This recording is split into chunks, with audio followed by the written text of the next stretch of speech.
ರಾಹುಲ್ ಗಾಂಧಿ ವೇದಿಕೆಯಲ್ಲಿ ಶೀಲಾ ದೀಕ್ಷಿತ್ ಮಗ ಅವ್ರು ಬಾಯಿಗೆ ಬಂದಂಗೆ ಅದೇ ಆ ಮೆಲೋನಿದು ಮತ್ತು ಏನೋ ಮಾತಾಡಿದ್ದಾನೆ.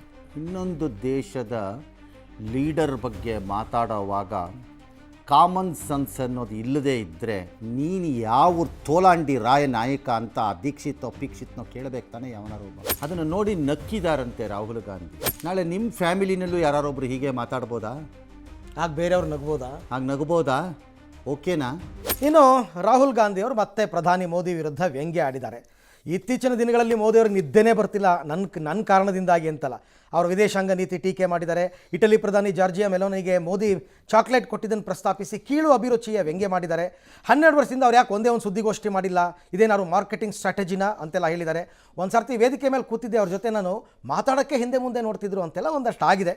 ಆಮೇಲೆ ಈಗ ರಾಂಚಿ ಪೊಲೀಸರು ಅಲ್ಲಿ ಗಲಾಟೆ ಮಾಡಿದ್ರಲ್ಲ, ಒಂದು 600 ಜನ ವಿದ್ಯಾರ್ಥಿಗಳ ಮೇಲೆ FIR ಹಾಕಿದ್ದಾರೆ ಜಾರ್ಖಂಡಲ್ಲಿ. ರಾಹುಲ್ ಗಾಂಧಿ ವೇದಿಕೆಯಲ್ಲಿ ಅದರ ಶೀಲಾ ದೀಕ್ಷಿತ್ ಮಗ ಅವ್ರು ಬಾಯಿಗೆ ಬಂದಂಗೆ ಅದೇ ಆ ಮೆಲೋನಿದು ಮತ್ತು ಏನೋ ಮಾತಾಡಿದ್ದಾನೆ. ಇನ್ನೊಂದು ದೇಶದ ಲೀಡರ್ ಬಗ್ಗೆ ಮಾತಾಡೋವಾಗ ಕಾಮನ್ ಸೆನ್ಸ್ ಅನ್ನೋದು ಇಲ್ಲದೇ ಇದ್ದರೆ ನೀನು ಯಾವ ತೋಲಾಂಡಿ ರಾಯ ನಾಯಕ ಅಂತ ದೀಕ್ಷಿತ್ ಅಪೀಕ್ಷಿತ್ನೋ ಕೇಳಬೇಕು ತಾನೆ ಯಾವನಾರು ಒಬ್ಬ. ನಾಳೆ ನಿನ್ನ ಪಕ್ಷ ಅಧಿಕಾರಕ್ಕೆ ಬಂದಾಗ ಇದೇ ರೀತಿ ಇನ್ಯಾರು ಮಾಡಿದ್ರೆ ಗತಿ ಏನು? ನಿಮ್ಮ ದೇಶದ ಏನಾರು ಮಾಡ್ಕೊಂಡು ಸಾಯಿರಿ ನಿಮ್ಮದು ದರಿದ್ರದ ನಾಲಿಗೆಗಳಿಗೆ. ಬೇರೆ ದೇಶಕ್ಕೆ ಯಾಕೆ ಹೇಳ್ಕೋತೀರಿ? ವೈರಿ ದೇಶ ಆದರೆ ಬೇರೆ, ಅದೊಂಥರ ಕರೆಕ್ಟ್, ಅದೊಂದು ಬೇರೆ. ಅದನ್ನು ನೋಡಿ ನಕ್ಕಿದಾರಂತೆ ರಾಹುಲ್ ಗಾಂಧಿ. ನಾಳೆ ನಿಮ್ಮ ಫ್ಯಾಮಿಲಿನಲ್ಲೂ ಯಾರೊಬ್ರು ಹೀಗೆ ಮಾತಾಡ್ಬೋದಾ? ಆಗ ಬೇರೆಯವ್ರು ನಗ್ಬೋದಾ? ಹಾಗೆ ನಗ್ಬೋದಾ? ಓಕೆನಾ? ನಾನು ಹೈರಾಣಾಗಿಸುತ್ತೇನೆ BJPನ ಹಾಕ್ಸಿ ಭಾಷಣದಲ್ಲಿ ಮತ್ತು ಆ ಪಾರ್ಲಿಮೆಂಟಲ್ಲಿ ಹೊರಗಡೆ ಒಳಗಡೆ ಡ್ರಾಮಾಗಳಲ್ಲಿ ಅಲ್ರಿ. ಹೌದು, ರಾಜ್ಯಗಳ ಚುನಾವಣೆಗಳು ನಡೆದಾಗ ಗೆಲ್ಲೋ ಮೂಲಕ ಹೈರಾಣಾಗಿಸ್ಬೇಕು.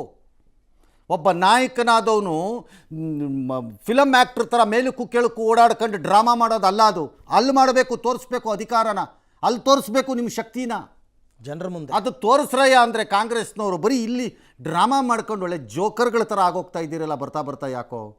ಒಂದು ಗಂಭೀರತೆ, ಸೀರಿಯಸ್ನೆಸ್ ಬೇಡವಾ ಒಬ್ರಿಗೆ? ಮುಂದುವರೆದುವಾಗ ಏನು BJP ಸರಿ ಅಂತ ನಾನು ಹೇಳಿಲ್ಲ,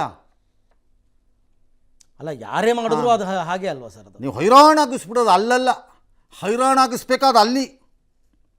ಪಶ್ಚಿಮ ಬಂಗಾಳದಲ್ಲಿ ನಾನು ಯಾಕೆ ಯೋಗ್ಯತೆಗೆ ಗೆಲ್ಲಕ್ಕಾಗಲಿಲ್ಲ, ನಾನು ಯಾಕೆ ಹೈರಾಣಾದೆ ಅಂತ ನೋಡ್ಕೋಬೇಕು. ಬಿಹಾರಲ್ಲಿ ಏನಾಯಿತು ನೋಡ್ಕೋಬೇಕು. ಯಾಕೆ ನಾ ಗೆಲ್ತಿಲ್ಲ ಅನ್ನೋದು ನೋಡಬೇಕು. ಹೈರಾಣಾಗಿಸೋದು ಅಂತದ್ದು ಏನು ಅರ್ಥ? ಇದು ಎಲ್ಲಾಗಬೇಕು? ಪ್ರಜಾಪ್ರಭುತ್ವದಲ್ಲಿ ನಿಮ್ಮ ಶಕ್ತಿಯನ್ನು ಎಲ್ಲಿ ತೋರಿಸ್ಬೇಕು? ಚುನಾವಣೆ ಜೋಕರ್ ಥರ ಇಲ್ಲಿ ತೋರಿಸ್ತೀರೋ ಅಥವಾ ಅಲ್ಲಿ ತೋರಿಸ್ತೀರೋ? ಅಲ್ಲಿ ನಿಜವಾಗಿ ತೋರಿಸ್ಬೇಕು. ಎಸ್.